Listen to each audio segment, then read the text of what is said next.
muy fácilmente han sido permeadas por la corrupción, con las entidades estatales, atendiendo al derecho subjetivo de la población que todavía tiene una carga de que las instituciones estatales se permean más fácilmente la corrupción, es poner ese contrapeso de una administración judicial del sector privado, o por una entidad privada pública, una convocatoria pública que haya la competencia de manejo, parece que hay una alternativa por lo menos.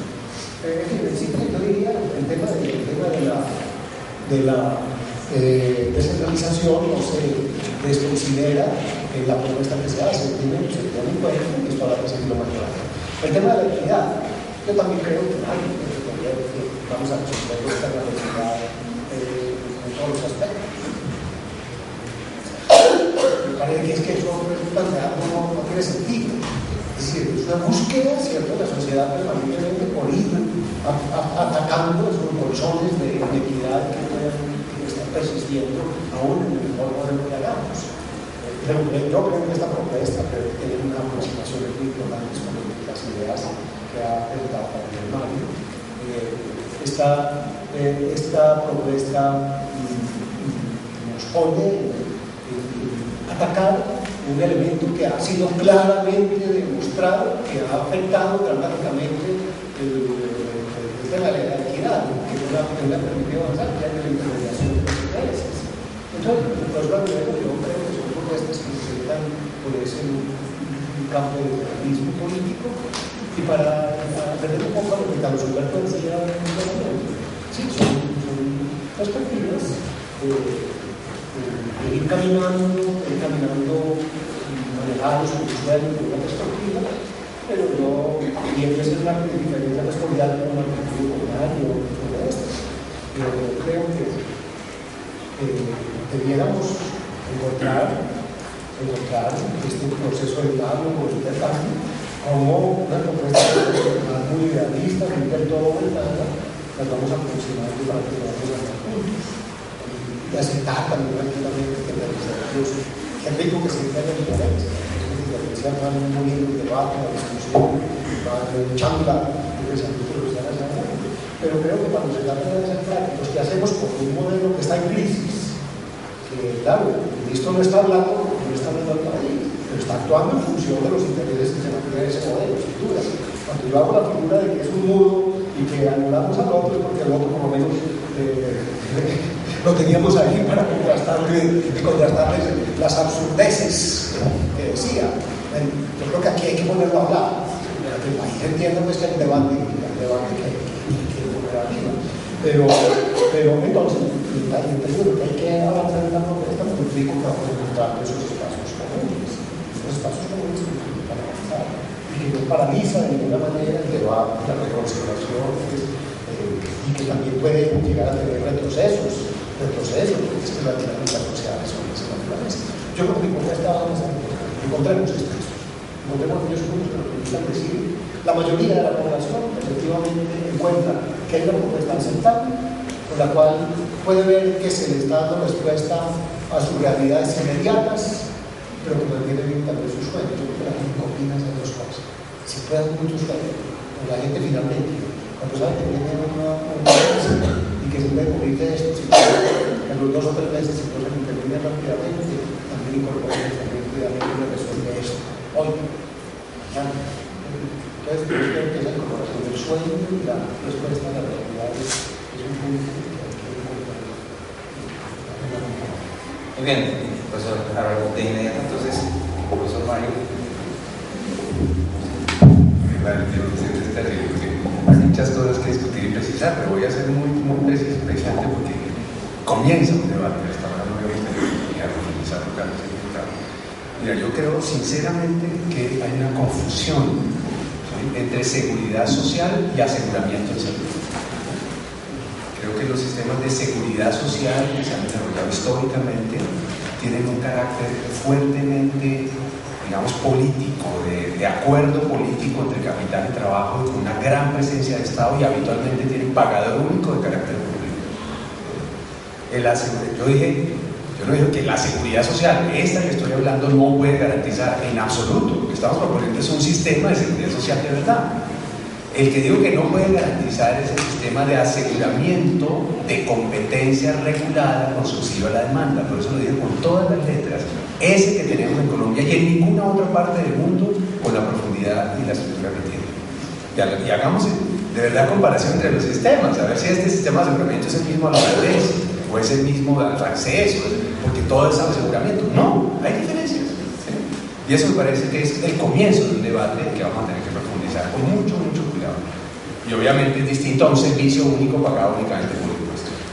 Aquí lo que se está diciendo es hagamos un verdadero sistema de seguridad social que articule, que eso en los sistemas de seguridad existe, tripartita, aportes de los empleadores, aportes de los trabajadores y aportes del Estado a través de impuestos. Eso existe.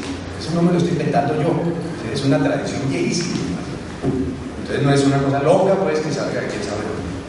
Segunda cosa, el fondo único. ¿Por qué el fondo único es interesante? No como una fiducia.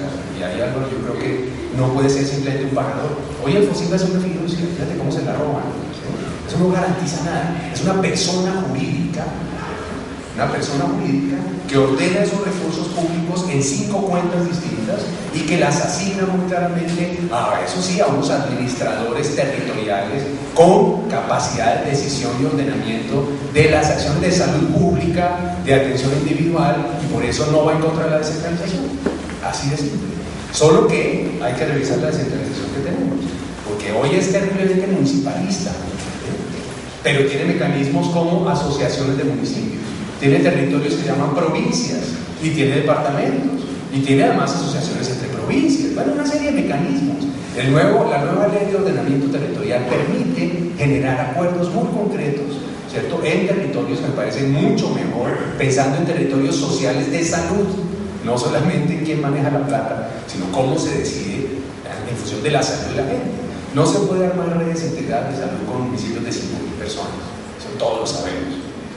Entonces, por eso se requiere una visión territorial y poblacional que dialogue e integre los mecanismos de descentralización y permita hacer autonomía territorial en decisiones políticas descentralizadas. Eso se puede hacer perfectamente, lo hace Costa Rica, lo hace Brasil, bueno, hay muchos ejemplos, Inglaterra, muchos, Canadá, hay muchos ejemplos. Así que me parece que se ridiculiza la cosa cuando se dice que simplemente estamos mandando la plata a un fondo pagador y acabando con la descentralización. No es cierto.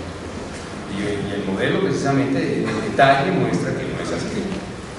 Un mecanismo muy importante que usa Brasil es acuerdos interterritoriales, de gestión, de financiación, de decisión política, y eso es muy interesante, donde se combinan no solamente los recursos, sino las decisiones de acuerdo con las necesidades de la población, con responsabilidades desiguales. Claro, un municipio pequeño tiene responsabilidades desiguales a una ciudad como Bogotá, aunque se traten en la descentralización de hoy como si fueran los mismos municipios, ¿no? Y respecto de la equidad, yo sí creo que, pues, hombre, si uno se pone el tema, todos los sistemas de salud tienen problemas de equidad, entonces, no, yo me estoy refiriendo muy concreto a problemas de equidad que tienen que ver con la calidad de la atención, con las barreras de acceso existentes hoy, y que esas se pueden superar muy concretamente con un nuevo ordenamiento, tanto de los recursos como del modelo de atención. Entonces, no es en abstracto, equidad de etnia, por allá, no, es en concreto. En este sistema hay problemas de equidad generados por el sistema actual, que pueden cambiar precisamente si se cambia la organización. Mario, ¿y en relación con la inmediatez o no de la solución? No, ahí viene la cosa. Lo que decimos es, este gobierno sin duda tiene un capital político que está administrando muy bien, y lo sigue haciendo. Pero también hay mucha inconformidad, la gente ya está saturada, tiene un momentum, digamos, de malestar por el hecho de que haya esos patrimonios enormes en las EPS y no hayan podido atender a su hijo de cáncer, porque es muy costoso. Ese tipo de cosas están pasando. Entonces la idea es tomar ese momentum, digamos, de malestar político y social, canalizarlo a través de mecanismos muy precisos de convergencia y seguramente durar un año trabajando a la posibilidad de una ley estatutaria que realmente cambie y reemplace al sistema actual. Pero es un proceso. Ahora, que no es absolutamente inmediato, pues no, eso es una cosa que por lo menos demora un año. Al respecto a las autorizaciones, bueno, está hablando de descentralizar de otra manera, no como institución que sigue una reforma constitucional. Entonces, de pronto es mejor esperar la revolución. La revolución y ya miramos a ver cómo hacemos integración todo el proceso. Porque eso requiere, son normas constitucionales, el rango constitucional, cómo es que queda que está organizada la centralización. Entonces, yo sí estoy de acuerdo en que hay como un momento, por ejemplo, para tratar de eliminar el mundo privado dentro de las aseguradoras, volverlo a un sistema como un paso transitorio hacia el futuro, únicamente en manos de entidades públicas y entidades privadas, sin reforma constitucional y simplemente como piensa, aprovechando que están bien golpeadas ahora. Este es el momento. Yo creo que ese es un punto importante de competencia. Y es que el modelo está implementado. Es una legitimación social completa. Miren ustedes que es que están. A eso atiende un poco mi supuesto. Y que aún las condiciones de un país capitalista, neoliberal, de política de derecha, hay algunas cosas por su especificidad que las que se puede avanzar. Yo aquí recuerdo algunas reflexiones de mi consultancia. Ya como que la voy de no, pero había reflexiones sobre el estado de Nico muy importantes. Recuerdo que cuando él hablaba de la hegemonía del poder que había al interior, cuando él miraba, analizaba las posibilidades de aprovechar para el trabajo por el socialismo, las fricciones al interior del mismo bloque de poder, también introducía la idea de que esas fricciones se pudieran expresar por áreas de la actividad social o de instituciones inclusive. Yo creo que estamos encontrando esta gran fricción entre áreas de la producción económica, de la producción de mercancías, donde la gente acepta tranquilamente el mercado, sin dificultad, políticamente conectado con ello. Pero hay una área que es esta que tiene que ver con la salud y con este tipo de servicios.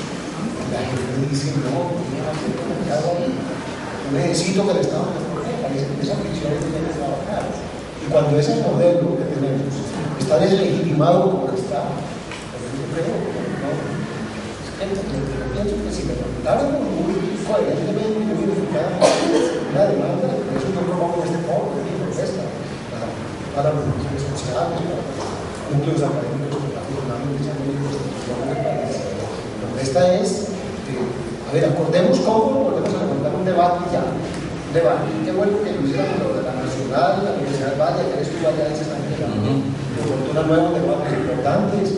La Universidad Industrial de Santander, la Universidad de Barranquilla, la Universidad del Atlántico, y logramos juntar unos núcleos académicos que le dijeran en algún documento que se acuerde que deseche un poco porque son incansables y digamos, pero este país tiene que volver a poner a discutir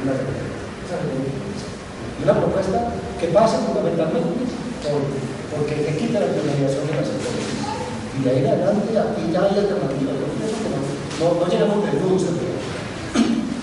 ¿Qué es otra diferencia? Es que yo recuerdo muchas polémicas de mucha participación de los grupos intelectuales, donde no teníamos que proponer absolutamente nada. Es decir, unas generalidades, la expresión principista, digamos, aproximaciones concretas, donde con el ministro nos podemos sentar, con el presidente, con quien sea, a discutir eso técnicamente. Estamos conociendo cómo se regla, cómo se organiza, cosas. Yo en concreto y creo que es como el inicio. Independientemente del capital político que está manejando el día, que está utilizando el día, independientemente de eso, creo que en esta área no tiene garantías. Creo que en esta área no tiene garantías. Apreciado Carlos Humberto, yo tengo que excusarme con todos los que están en mi audiencia. Pero una propuesta, profesor. Perdón, un segundito, Juan. Es porque tengo que asistir a grados de la facultad y vuelves a la 1:25, creo que tenemos que inmediatamente. De repetidas excusas, yo había anunciado que tenía esa limitación, como decimos ahora, pero tenía mucho interés en venir a este foro tan importante y por eso accedí a venir en estas carreras.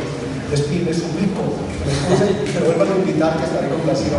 Vale, no, Álvaro, muy bien. De todas maneras, agradecemos y valoramos muchísimo el esfuerzo que has hecho acompañarnos a la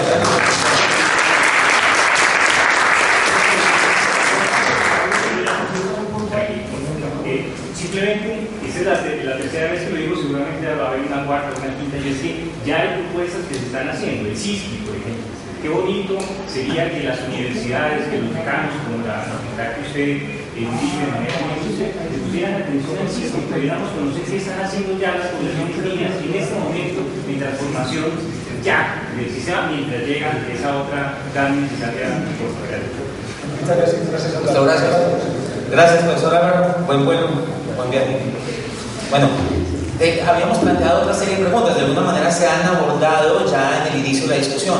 Y creo que la conclusión, siendo las 12:15 en este momento, está centrada, muy centrada en que carajo, esto si apenas es un abrebocas de lo que de verdad para Dios debería ser un debate. Me parece que con la sola primera pregunta ya se incita a la discusión de manera amplia. Habíamos preguntado en la segunda si todavía cabe la posibilidad de pensar en las EPS en Colombia. Y desde la perspectiva de diferentes propuestas, pues si no son las EPS, entonces ¿quién? Volvemos a las propuestas del Estado. Si no es el Estado, que también se cuestiona bastante en los dos extremos, Estado y mercado, ¿hay otra alternativa? Entonces hay un campo de debate enorme en esa nueva perspectiva.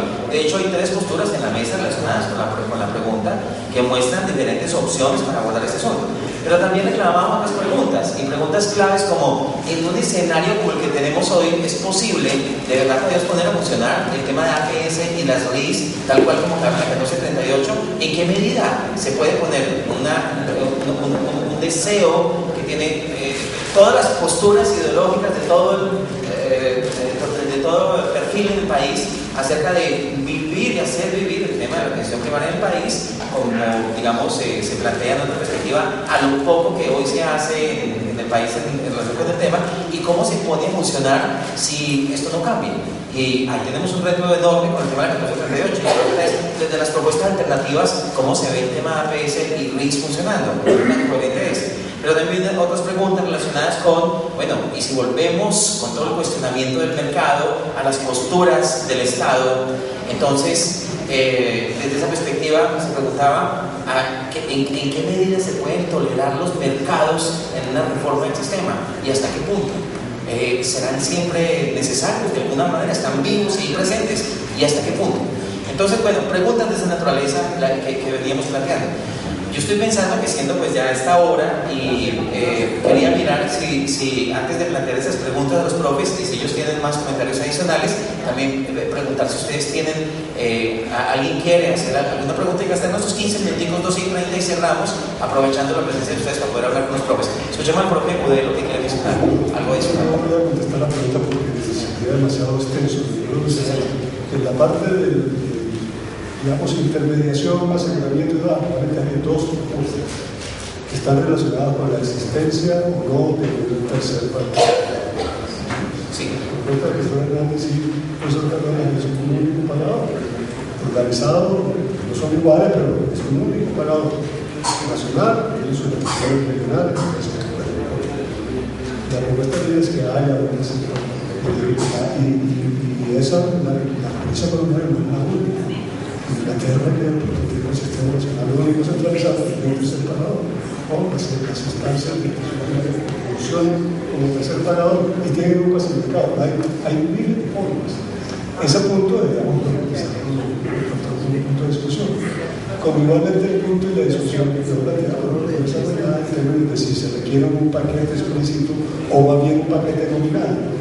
Sí, que aparentemente estaría ligado al derecho de ciudadanía, pero también hay derechos de ciudadanía ligados a paquetes explícitos, lista explícita de las personas que se reconocen. Como igualmente el punto que también quedó planteado, que tampoco fue desarrollado de ahora, si lo hacemos ahora, ¿qué pasa? Esto toma lo que tenemos como asegurado, digamos, régimen contributivo que tenemos, régimen subsidiado que representa una parte del paquete, subsidio pasado que representa una parte más pequeña, y ahí hay una masa de dinero el sistema, cuyo referente es la UPC. Te quita todo eso y el subsidio nominal, te reparte eso entre todos, o sea, le va a todo, ese es mi punto de vista. Ahora no es conveniente, no se debe hacer, porque bajar inmediatamente a todo el país. Okay. Otra cosa es el modelo general que luego habría que tratar de implementar cuando uno reforme de alguna manera el cambio del sistema, pero ahí vale la pena discutirlo. Pues ahí realmente no hemos planteado nada, ni el profesor Hernández ni el profesor yo, me parece que ahí hay un tema bien importante que desarrollar. Bueno, muy bien, maestro. No sé, maestro, si quiere comentar algo. Vamos a darle ¿Alguien quiere hacer uso de la palabra? Compañero. Pues digamos, ya en base a las discusiones que hablaban en cuanto a la literatura, pues digamos la afirmación de que estamos en un momento de crisis en el alcance de salud, y que la exposición del profesor Rivera habla sobre, digamos, sobre términos de universalidad, de financiamiento, de asesoramiento, de propuesta de primaria, es un sistema de aseguramiento público preparado único y descentralizado. Digamos, ¿qué papel en el tema de formación y talento, específicamente el tema de hospital universitario, qué papel juegan ellos dentro de la actual crisis y pues cuál es la apuesta, digamos, de una de las dos propuestas a sus conocidos?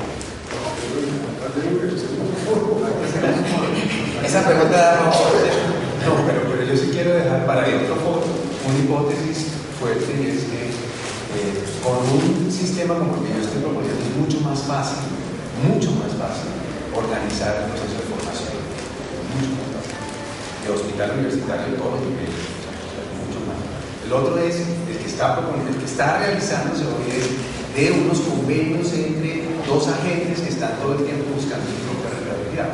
Pues, creo que eso simplemente genera unos problemas distintos a los que tendría el sistema, pero ahí les damos una relación.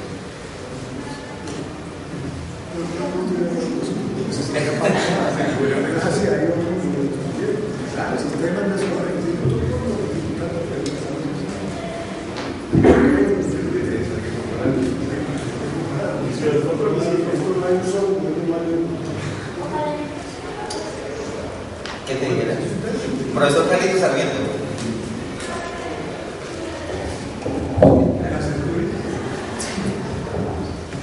Sí, lo que pasa es que yo he vivido la historia. Sí, yo fui el primer subdirector del régimen subsidiado de este país. Entonces voy a contribuir en algunas cosas importantes para que sepa que hemos manejado, o sea, que existieron en el sistema. Cuando empezó el régimen subsidiado, la EPS no había. Y entonces el modelo que nosotros utilizamos para el desarrollo del régimen subsidiado fue la administración a través de las secretarías de salud. Y eso funcionó excelentemente. O sea, eso ya lo vimos. Eso funcionó.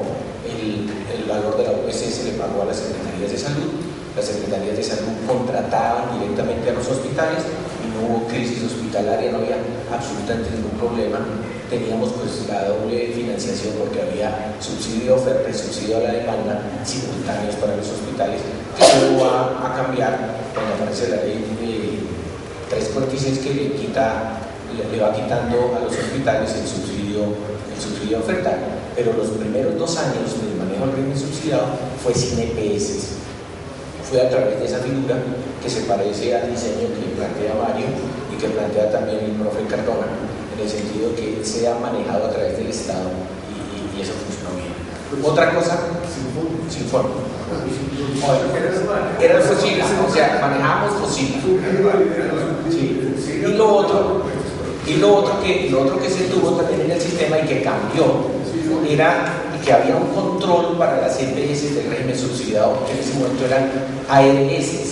Entonces la reglamentación que cambió después, pero en el momento en que nosotros, que se inicia la participación de las EPS del sector privado y del sector público, pero como EPS, había una reglamentación muy clara en el gasto del recurso de ingresos por el valor de la UPC a estas ARS. Y es que solo, digamos, el gasto estaba un 15% en administración y un 85% en prestación de servicios. Que si en prestación de servicios ellos no gastaban todo el dinero, ese recurso no era ganancia de la EPS o de la ARS en ese momento, sino que era controlado en ese sentido y que esa plata pertenecía al FOSIGA, lo no gastado en prestación de servicios, y que debería crear una provisión y ese recurso pertenecía al sistema y no ganancia de la EPS. La ganancia de la EPS estaba en modular ese 15% que ellos tenían en gastos de administración. Si lograban contener sus gastos de administración, el porcentaje que sobrara hasta el 15%, ese sería la ganancia y sería la regulación. O sea, eso también existió. Lo que pasa es que la presión de los grupos económicos pues llevó a que también en el régimen subsidiado se desmontara y que fuera igual al régimen contributivo, en donde lo que no gasten es ganancia. Y entonces eso también es lo perverso que tiene el sistema. Digamos que esas son anécdotas de la historia del desarrollo del sistema y que creo que sí se puede mirar, porque Mario, que es historiador, sí, esa parte sí es lo que se puede regular y que es casi inmediato, o sea, es fácil de hacer. Ahí sí va a presentar